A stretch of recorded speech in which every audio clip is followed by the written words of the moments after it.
Alright guys, so on your calculator, everybody should have their calculator in front of you, and what you're going to do for me is I'm going to skip problem 1A, because I did that like section by section by section, and I put that in Canvas already, okay?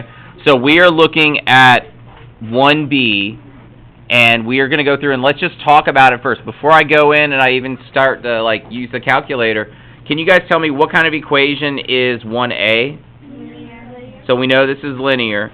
What kind of equation is 1B? Quadratic, right? Because you guys see this square up here, right? So we know this is quadratic. And then the very last equation is what? Exponential. Okay.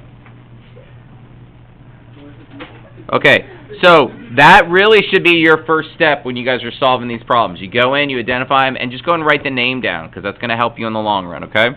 So now with your calculator, what I want you to do, we're going to go in here, you go to y equals, and let's get this in, okay? So open parentheses, x plus 3, close your parentheses.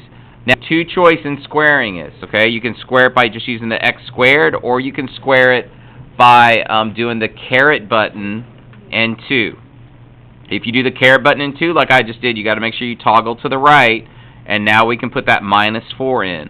And now you can go in and graph it. Okay? Now, here is the thing, guys. I am leaving what's up on the board up here for the test tomorrow, okay? These are kind of like your cheat sheets or your notes on how to use the calculator, okay? So it's going to be very straightforward. There's going to be multiple ways you guys can go in and find the answers. You just got to find whatever way works for you, and if you want to do a second way to check it, do that, okay?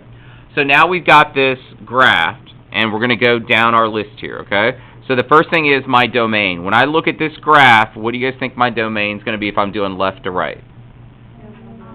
All real numbers, right? So we're going to put in all real numbers. Now, quadratic functions. We have to be really careful with the range, okay? So I want to skip the range and the intercepts, and I want to come straight down here to absolute, maximum, and minimum. What does this graph have? A max or a minimum?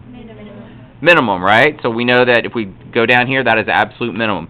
Now, my problem is I might not be able to read the graph very well, but we definitely need this minimum. We need to find out what this ordered pair is for the minimum, which we also call it the vertex, so that it will help us find the range. Okay, so up on the board, you guys are going to see my little notes up here, right? It says max min. The first thing we need to do is graph y equals. The second thing we need to do is we're going to use second function and the trace button, which we're really choosing the calc button up here, okay? And since we already identified this graph as having a minimum, we're going to choose number 3 on the calculator. And this is where we have to choose left bound and right bound, and then let the calculator do the work for us to tell us what this vertex is, what this absolute minimum is. So I'm going to move my cursor to the left, so I get on the left side of it. Now, you can get it as close as you want or a little bit farther away, but just make sure you're on the left. You're going to hit Enter. Then you're going to go to the right of it. Just make sure you're on the right. Hit Enter, and now it has guess. So you want the calculator to do that work for you. And when you get your answer, this is the piece, I'm going to zoom in really quickly, that you guys can estimate some of this stuff or, help the calculator out a little bit. Do you guys see that for my screen, it gave me the maximum as negative 3.000003. What is that close to? 3. You're okay to tell me 3. If it was negative 2.99999, tell me it's 3, okay? So in this case, my vertex, my absolute minimum for this graph is negative 3, negative 4, okay? So you definitely want this ordered pair, negative 3, negative 4. Now, the reason we had to find this first, why we skipped all of these other things, is to help us out with the range. So if I go down to the absolute minimum, what's the lowest value that the y-coordinate is going to be? -4. It's going to be negative 4. Does it equal negative 4? Yeah, it's touching it, right? So I know my range now is y is greater than or equal to negative 4, okay? And you guys can do it that way, or you guys could write it as negative 4 less than or equal to y less than infinity, okay? You could write it that way too, but more than likely you're going to see it like this, y is greater than or equal to negative 4, okay? Now, my x-intercepts. Now we're on x-intercepts and y-intercepts, but let's focus on x-intercepts first, okay? When I look at this graph, how many x-intercepts should I have? 2. Does everybody see that it crosses the x-axis twice? One over here and one's here. Okay. All right, so to help yourself out, you really should go ahead and write it down so that you don't forget that you've got 2. Now, if I'm looking at x-intercept, what is 0, the y-coordinate or the x-coordinate? Y. Let's say that one more time. If I'm looking for the x-intercept, what is 0? Y. The y-coordinate, okay? They were laughing at me. I said Y first. All right, so the y-coordinate is 0. Okay, if I'm looking for the x, then the x can't be 0, right? If I'm looking for the x-intercept, it can't be 0. The y has to be 0, okay? All right. Wow. So, They're so mean to me. now we've got a lot of different ways we can do it. Now, I did have a dad email me this weekend, and he had a really good question. He was like, okay, Mr. Armstrong, do the students know how to solve quadratic equations right now? And I had to tell him, I'm like, we don't teach that really until January or February. We're going to teach you guys how to factor quadratic equations and how to go in and use the quadratic formula and do all these different things to be able to go in and solve quadratic equations to get the solutions, which we also call the x-intercepts or the roots, okay, or the zeros, okay? All those things mean the exact same thing, okay? So what we have to do is we have a lot of options. So if on the board where it says x-intercepts, the first one says evaluate y, where y equals 0 to evaluate the function. But the problem is with the quadratics, it's hard to do that for us right now, okay? But we can use the table, the second function graph button, right? And we can also use second function trace and choose 0. So that's the one I want to show you guys on the calculator. So when you're on the calculator, you're going to do second function trace. We want the zeros, which also means x-intercept, so we're going to choose 2. And then, again, we've got to do the same thing. We've got to do left bound and right bound, and we have to do it on each individual x-intercept, okay? We can't do it across the whole thing. We can only do it on one, okay? So I'm on the left side of it. I'm going to hit enter. I'm going to go to the right side of this x-intercept, hit enter again, and now I want it to do the work. And when I do it, it's giving me the answer of -5, 0. Where do we go again? For using the zeros, second function trace, okay? And then you're going to choose zeros. So second function trace. And you're choosing number 2, which is zeros, and that means x-intercepts. So now I'm going to choose 2, hit enter. Now I just did my left one. Now I need to do this right one that's closer to the origin, okay? So again, I've got to be on the left side of it first, which in this case I'm going to be below the x-axis. I'm going to hit enter.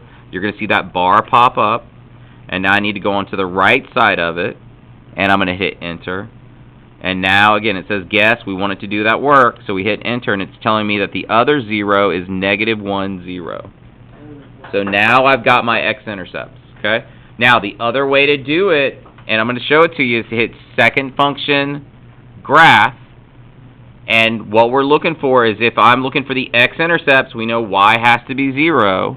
So you're going to scroll up until you see all your zeros, right? So here y is 0 at -1. Y is also 0 at -5 when x is -5, okay? Now our next piece, one of our other key attributes is the y-intercept, okay? So if we look at the graph, yes, sir?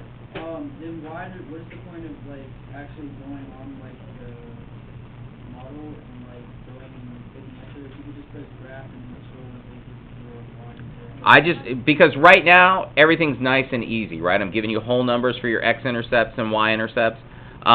If your answers are not whole numbers and you go to the table only shows whole numbers for the most part, right? So right now, I'm just trying to show you multiple ways that you can go in and find x-intercepts in case one doesn't work for you, okay? So you're going to need to know all kind of variations of it, okay? Now, the next thing we want to do is we want to find out our y-intercept. So when we look at this graph, how many y-intercepts will we have? 1. How many will we ever have? 1. Just 1, right? If I have more than 1, then it's not a function. It wouldn't be a quadratic function, right? All right, so here's the nice thing. We have a lot of ways to do it again. I can go to the table, second function table. If I'm looking at the y-intercept, what is 0, the x or the y? The x is, right? So I can go ahead and get that set up. Now if I look at my table and I try to find where x is 0, I can see that my y-intercept is 5. That's one option. The other option is I can, maybe if I'm able to read the graph, I could come over here and kind of either zoom in, or maybe I can count up and see that that's 5. If I can't see that, I can always do second function trace, and this is where we can choose option number 1, which is value. And that says x equals, and I can go in and give any x coordinate I want, and it's going to give me the y output. Well, we want x to be 0, right? That's our intercept, and if I hit enter, it's going to tell me that the y-intercept is 5. Okay? So again, you guys have lots of ways to get there. Okay? Alright, last thing is we're looking at this graph, and we have to ask ourselves, is it increasing, decreasing, or is it doing both? Both. Okay, so we know it's doing both. When I look at this graph, though, could you be more precise? Is it increasing first and then decreasing, or is it decreasing and then increasing? Okay, so you guys see it's decreasing down this way, and then it's going to increase going this way, okay? So you guys should be able to look at that and tell me, like, the order it's doing it in, too, okay? Alright, so now let's kind of move over and look at the next function. So we already identified the next one as an exponential function. Go ahead and do a master clear, second plus 712, or you could just clear it. I mean, it doesn't matter. We haven't changed the window or done anything, so it's not going to matter. We can go to y equals, and now we're going to put in this. So we have to do 2. You need to use your caret button, and then you're going to put in your variable to x, okay? And then you have to toggle to the right to get out of the exponents. And now we can look at graphing this. So does your graph does it look like mine? Okay? Now, let's talk about the domain first. What do you guys know about the domain for exponential functions? All real numbers, right? If I go left bound, right bound, this is going to keep going on, right? So, in this case, we know it's all real numbers. So let's go back. All real numbers for domain.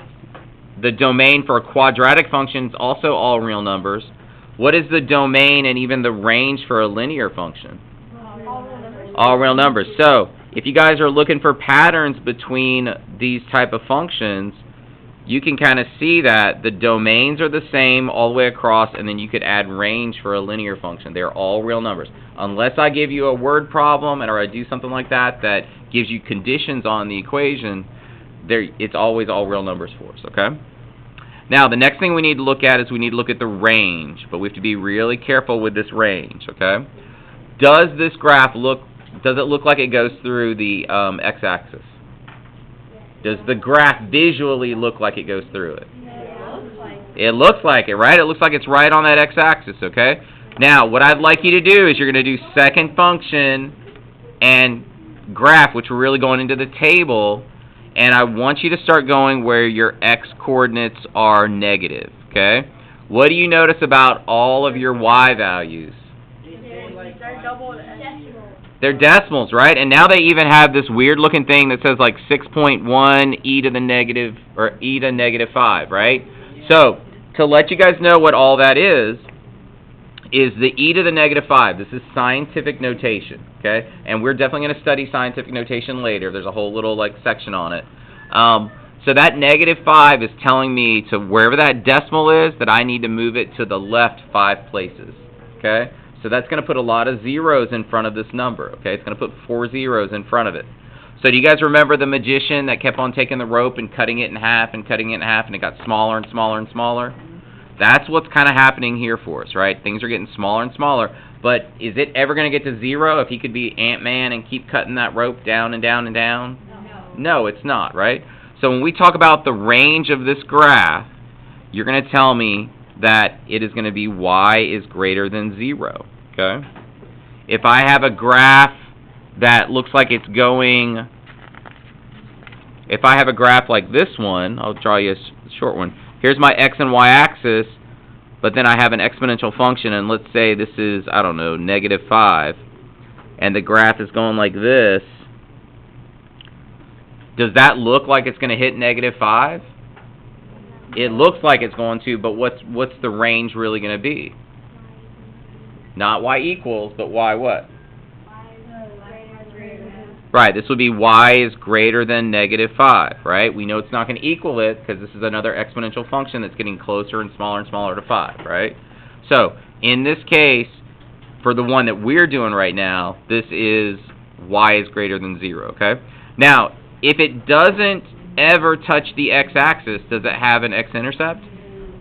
No. So this is a none, okay? So put a big old star next to that one, okay? Just so you guys can kind of remember that.